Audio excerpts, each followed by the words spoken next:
संपूर्ण अनंत व्रत कथा। सूत जी ने शौनक आदि ऋषियों से कहा कि पूर्व समय में माँ गंगा के तट पर धर्मराज युधिष्ठिर महाराज ने जरासंध के वध के लिए राजसूय यज्ञ को आरंभ किया। युधिष्ठिर ने भगवान श्री कृष्णचंद्र के सहित भीमसेन, अर्जुन आदि भाइयों के साथ अनेक रत्नों से शोभित मोती जड़ी हुई स्वर्ग के तुल्य बड़ी विशाल यज्ञशाला बनवाई और उसके लिए सब राजाओं को अनेक प्रकार से जीत कर ले आए। एक समय गांधारी और राजा धृतराष्ट्र का पुत्र, जो दुर्योधन नाम से विख्यात था, वह उस यज्ञशाला में आकर प्रांगण में जल की प्रतिमा देखकर वस्त्र को ऊंचा कर उस जगह धीरे धीरे चलने लगा। यह देखकर द्रौपदी आदि श्रेष्ठ स्त्रियां हंसने लगी और दुर्योधन आगे जल को भूमि जानकर उसमें गिर गया। यह देखकर सब राजा लोग तथा तपरूप धन वाले ऋषिगण और द्रौपदी आदि सुंदर नेत्र वाली स्त्रियां भी हंसने लगी। यह देखकर महाराज दुर्योधन अत्यंत क्रोधित होकर अपने मामा शकुनी के साथ अपने राज्य में जाने के लिए उद्यत हुआ। उस समय शकुनी ने अत्यंत मधुर वचन कहा, हे राजन, आगे बहुत कार्य करना है, इसलिए आप महाक्रोध का त्याग करें। हे राजेंद्र, यज्ञशाला से अपने घर जाने के लिए उठिए। तब ऐसा ही सही, यह कहकर दुर्योधन यज्ञशाला से घर चला गया। सब राजगण भी यज्ञशाला से अपने अपने राज्यों में चले गए। तदनंतर दुर्योधन ने राजाओं के साथ हस्तिनापुर जाकर राजा पांडु के श्रेष्ठ पुत्र युधिष्ठिर, भीमसेन, अर्जुन आदि को बुलाकर अपने राज्य में प्रसन्न होकर जुआ खेलने लगा। उस जुए में नहीं है छल, जिनमें ऐसे पांडवों का संपूर्ण धन और राज्याधिक जीत लिया। तदनंतर भ्राताओं सहित युधिष्ठिर महान विपत्तियों को प्राप्त हो जंगलों के बीच वनचर जो भिल्लादिक है उनके सदृश रहने लगे। पांडवों के इस समाचार को सुनकर भगवान श्री कृष्ण वहां गए। सूत जी ने शौनक आदि ऋषियों से कहा कि दुख से अत्यंत दुर्बल पांडव लोग वन में रहते थे। महात्मा श्री कृष्णचंद्र को देखकर क्रम से पूजनादिक और प्रणाम कर राजा युधिष्ठिर बोले, हे प्रभो, भाइयों सहित हमको यह दारुण दुख प्राप्त हुआ है।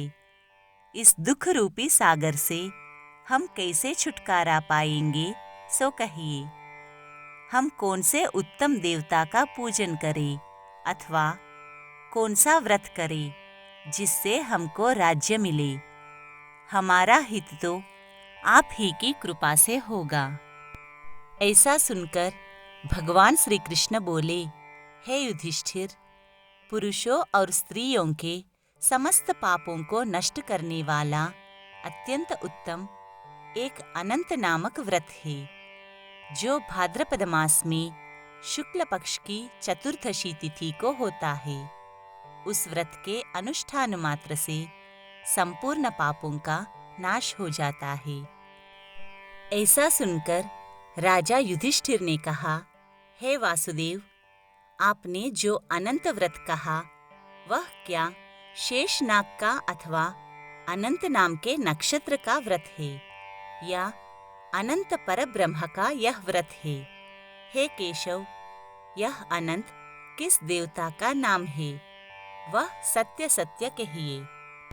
ऐसा सुनकर भगवान श्री कृष्ण बोले, हे धर्मराज, अनंत हमारा ही नाम है, इसे हमारा ही स्वरूप जानो।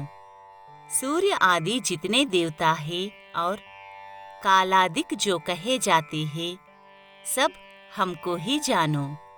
कला, काष्ठा, मुहूर्त आदि दिन, रात्रि तथा यह सब जितने शरीरवान प्राणी हैं तथा पक्ष, मास, ऋतु, वर्ष, युग और कालादिक की व्यवस्था सब मुझी को जानो। यह जो मैंने कालादि कहा है वह इस अनंत नाम से प्रसिद्ध है।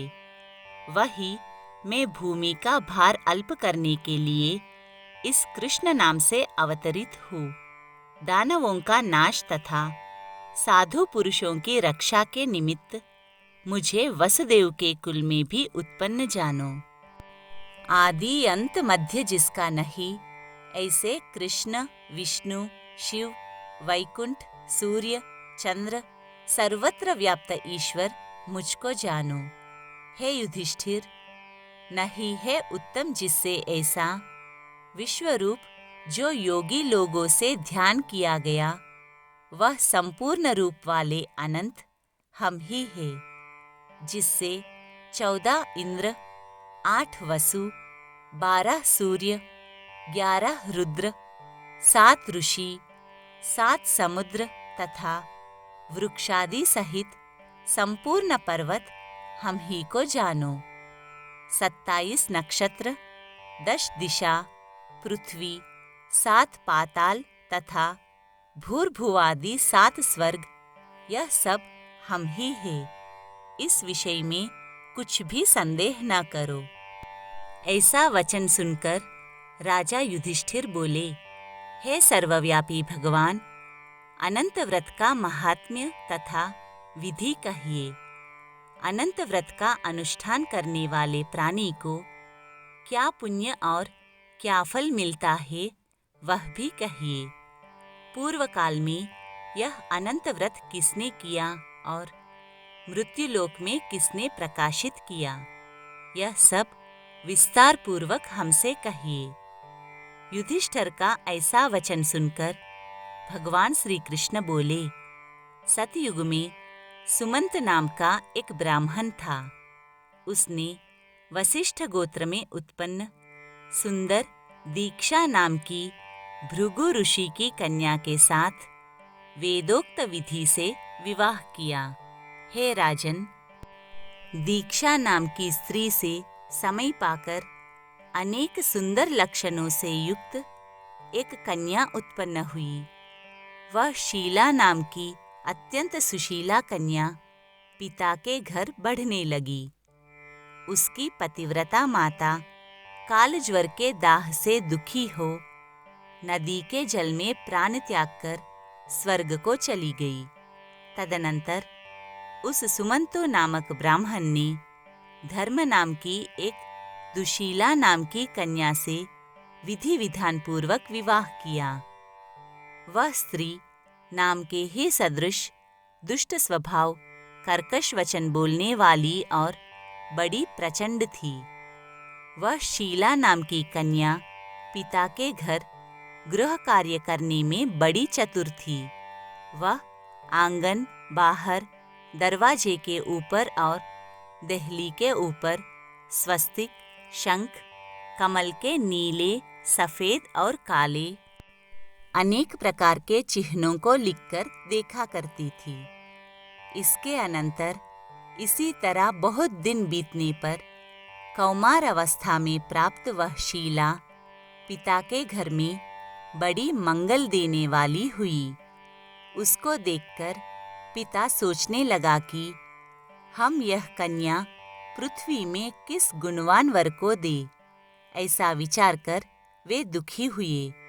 उसी समय उत्तम वेद वेदांग जानने वाले कौंडिन्य नाम के मुनि कन्या के लिए आए।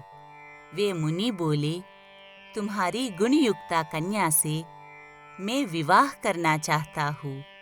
ऐसा सुनकर पिता ने शुभ दिन में ब्राह्मणों में इंद्रतुल्य कौंडिन्य मुनि को अपनी कन्या दे दी। श्री कृष्ण जी ने कहा, हे धर्मराज, सुमंतु ने वेद विधि से उसका विवाह कर दिया। उस समय वहां पर स्त्रियां गीत गाने लगी और ब्राह्मण लोग स्वस्ति वाचन करने लगे। बंदी जय घोष करने लगे।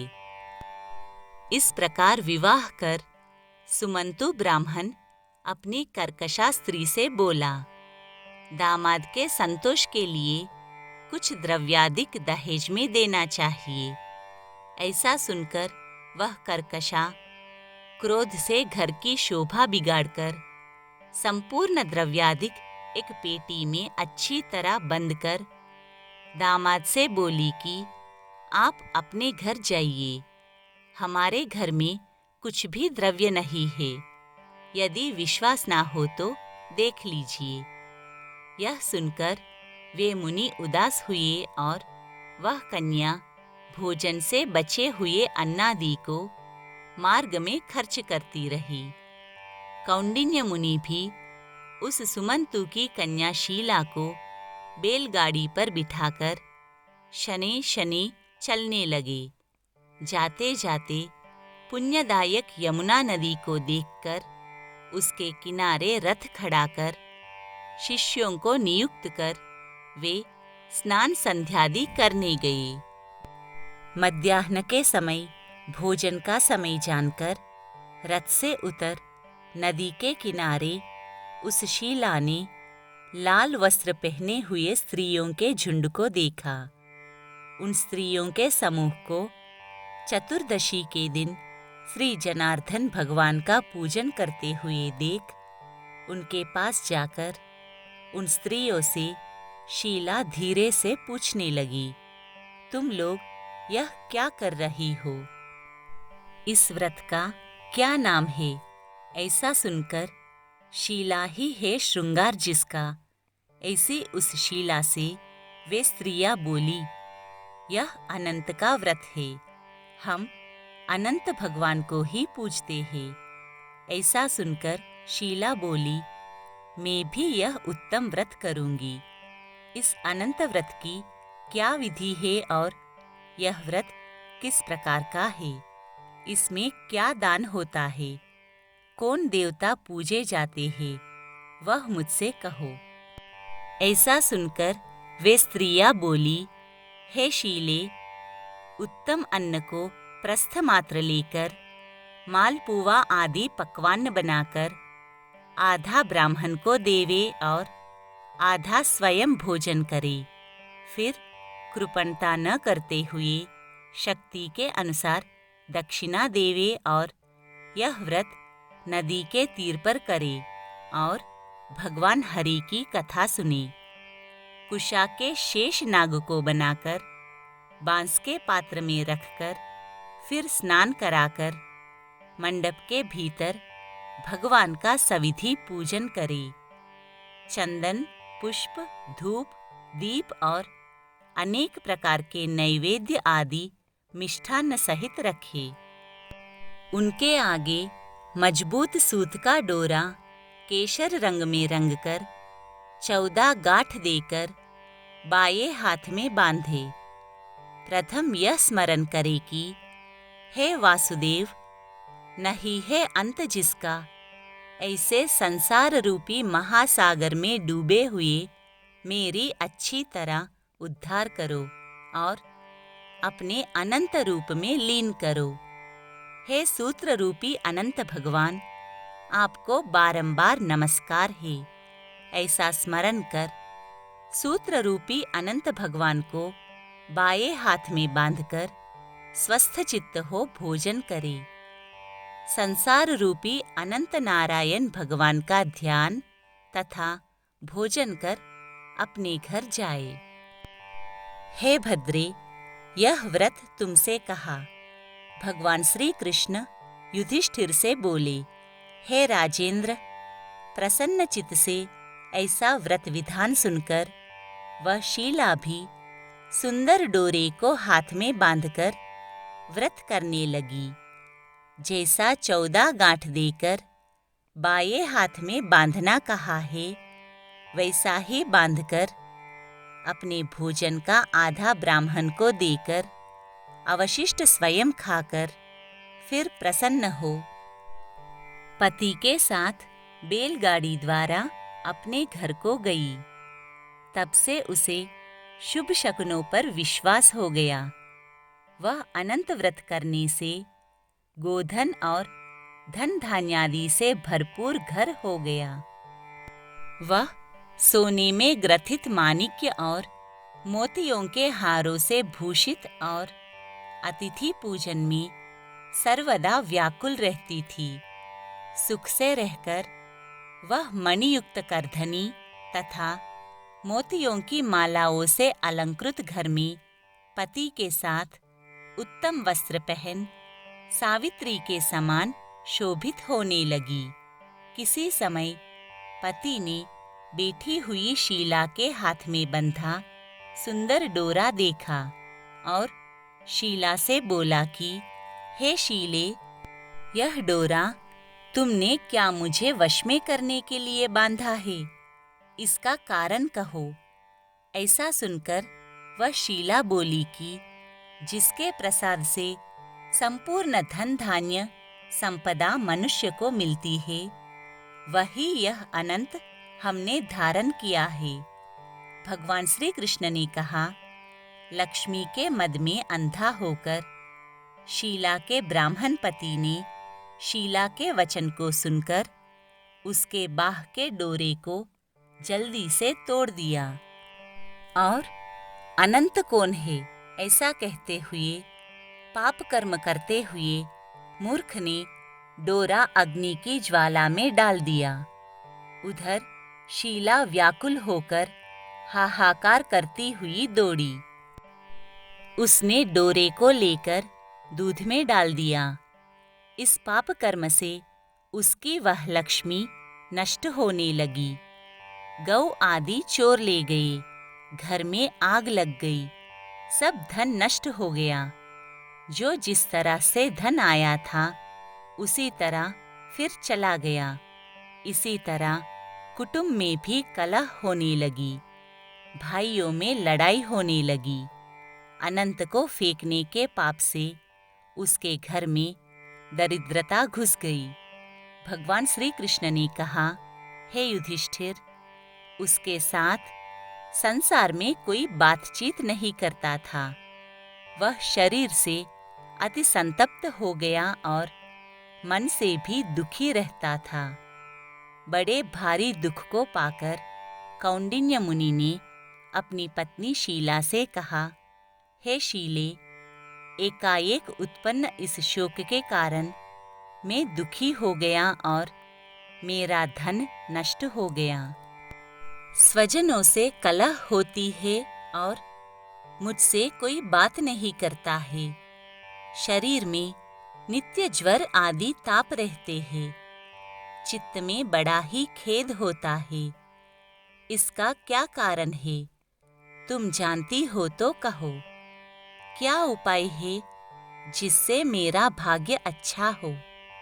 ऐसा सुनकर, शील ही है आभूषण जिसका, ऐसे सुंदर स्वभाव वाली शीला पति से बोली, अनंत फेंकने के पाप कर्म से यह सब हुआ है। हे महाभाग, उसके लिए उपाय करे, तब फिर सब ठीक हो जाएगा। ऐसा उसके कहने से ब्राह्मण मन से हरि भगवान की शरण में गया। उसके अनंतर वह कौंडिन्य मुनि खेद को प्राप्त हो वन में गए। वहाँ वे उत्तम ब्राह्मण वायु का भक्षण कर तप करने की इच्छा से उस परमेश्वर का ध्यान करते हुए सोचने लगे कि जिसके प्रसाद से मुझे धनाधिक मिला और उसके अपमान करने से मैं निर्धन होकर कष्ट को प्राप्त हो गया, मुझको अतिशय सुख दुख देने वाला धनाधिक हुआ। ऐसा चिंतन करते हुए गहन वन में घूमने लगे। वहीं पर फला फूला एक आम का वृक्ष देखा। वह ऐसा था जिस पर एक भी पक्षी नहीं थे और करोड़ों कीड़े थे। उसने आम के वृक्ष से पूछा कि कहीं अनंत भगवान को देखा हो तो हे सौम्य, कहो, मेरे चित्त में अतिशय दुख है। यह सुनकर वह आम का वृक्ष बोला, हे ब्राह्मण, मैंने अनंत भगवान को नहीं देखा है। यह सुनकर वह दुखी होकर चल दिया और अनंत भगवान को कहाँ देखेंगे, ऐसा विचार करता हुआ घूमने लगा। इतने में बछड़े सहित गौ को देखा, जो वन के मध्य में इधर उधर दौड़ रही थी। वह ब्राह्मण गौ से बोला कि तुमने अनंत भगवान को देखा हो तो बताओ। इसके बाद गौ बोली कि हे कौंडिन्य, मैं अनंत भगवान को नहीं जानती हूँ। उसके बाद आगे जाकर घास पर बैठे हुए वृषभ को देखकर उससे पूछा कि हे गौपति, क्या तुमने अनंत भगवान को देखा है? तब बैल बोला, मैंने अनंत भगवान को नहीं देखा है। इसके बाद आगे जाकर बड़ी सुंदरी दो पुष्करिणी को देखा। उन बावलियों का जल उसमें से इसमें और इसमें से उसमें आता जाता हुआ अनेक प्रकार का कल्लोल करता और कमल, कहलार, कुमुदनी आदि के पत्तों से युक्त होकर शोभायमान हो रहा है। भ्रमर, हंस, चकोर, बगुल आदि पक्षियों से सेवित उस वापी को देख ब्राह्मण ने उन दोनों पुष्करिणियों से पूछा, तुम लोगों ने अनंत भगवान को कहीं देखा है? यह सुनकर दोनों पुष्करिणी बोली, हे द्विज, हमने अनंत भगवान को नहीं देखा। आगे जाकर उसी तरह एक हाथी और एक गदर्भ देखा। उन दोनों से भी ब्राह्मण ने पूछा, क्या आप लोगों ने कहीं अनंत भगवान को देखा है? ऐसा पूछकर ब्राह्मण निराश होकर उसी जगह बैठ गया। हे राजन, वह कौंडिन्य जीवन से निराश होकर बड़ा विकल होता हुआ बहुत गर्म ऊर्ध्व श्वास लेकर भूमि पर गिर पड़ा। फिर वह ब्राह्मण होश में आकर, हे अनंत, ऐसा कहते कहते उठकर चित्त में यह निश्चय करता हुआ कि अब मैं जरूर प्राण त्याग कर दूंगा। उस ब्राह्मण ने प्राण देने के लिए वृक्ष में फांसी लगा लिया। उसी समय दयार्द्र हृदय अनंत भगवान भी प्रत्यक्ष हो वृद्ध ब्राह्मण का रूप धारण कर बोले, यहाँ आओ। यह कहकर उस कौंडिन्य का हाथ पकड़कर गुफा में ले गए। उस गुफा में कौंडिन्य मुनि ने एक नगर देखा, जिसमें बड़े ही स्वरूपवान स्त्री पुरुष विद्यमान थे और शुभदायक दिव्य सिंहासन पर भगवान बैठे थे, जिनके अगल बगल शंख, चक्र, गदा, पद्म और गरुड़ शोभायमान हो रहे थे। कौस्तुभ मणि धारण किए, वनमालादि अनेक प्रकार के आभूषण धारण किए हुए विश्वरूप अनंत भगवान को उस कौंडिन्य मुनि ने देखा। अतिशय प्रकाशमान स्वरूप वाले भगवान को देखकर उनके आगे ऊंचे स्वर से बोले, हे प्रभो, आपकी जय हो।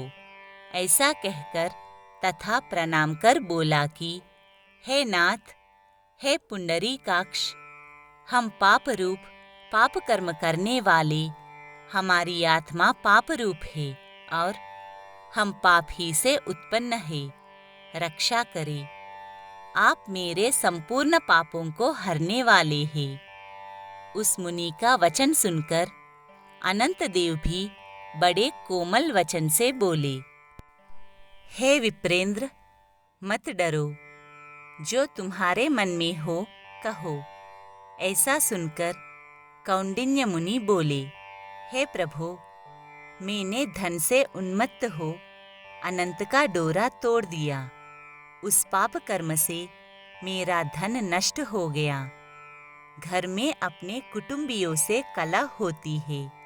जिस कारण मुझसे कोई भी नहीं बोलता। इस तरह दुखी हो आपके दर्शन की इच्छा से मैं वनों में भटक रहा हूँ।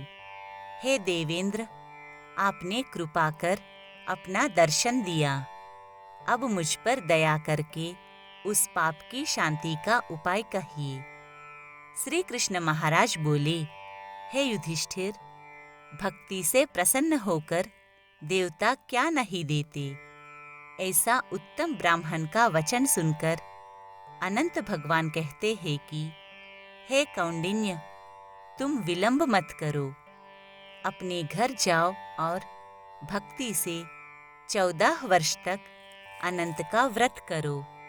इससे संपूर्ण पापों से छूटकर पुत्र पौत्र को उत्पन्न कर इच्छित भोगों को भोग उत्तम सिद्धि को प्राप्त करोगे। अंत में मेरा स्मरण कर मुझको बिना संदेह प्राप्त कर सकोगे। हम संपूर्ण लोकों के कल्याण के लिए तुमको वरदान देते हैं।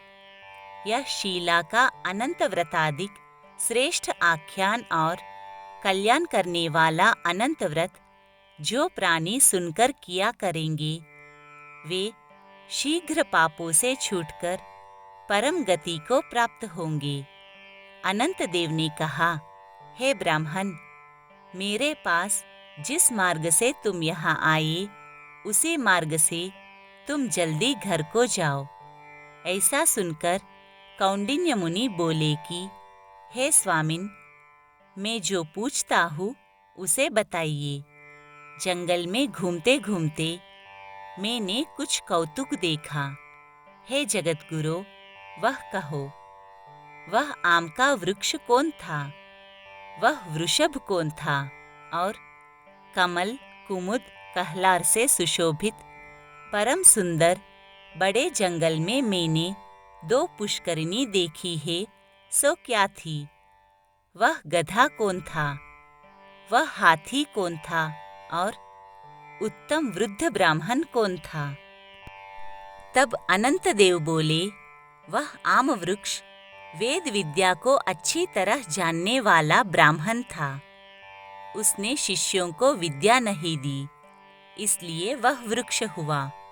और जो गौ देखी थी, वह बीज को खाने वाली पृथ्वी रही। और जो घास पर वृषभ देखा था, वह सत्यनारायण धर्म था। और धर्म अधर्म आदि जो कुछ भी परस्पर देती और लेती रही तथा वेद पाठ करने वाले ब्राह्मणों को नहीं दिया, भिक्षुओं को भिक्षा नहीं दी, उस पाप कर्म से दोनों का जल आपस में इधर का उधर होता है। गधा जो देखा वह क्रोध था, और वह जो हाथी था सो अभिमान रहा। वह ब्राह्मण जो रहा सो अनंत हम है। और जो गुफा रही वह कठिन संसार था।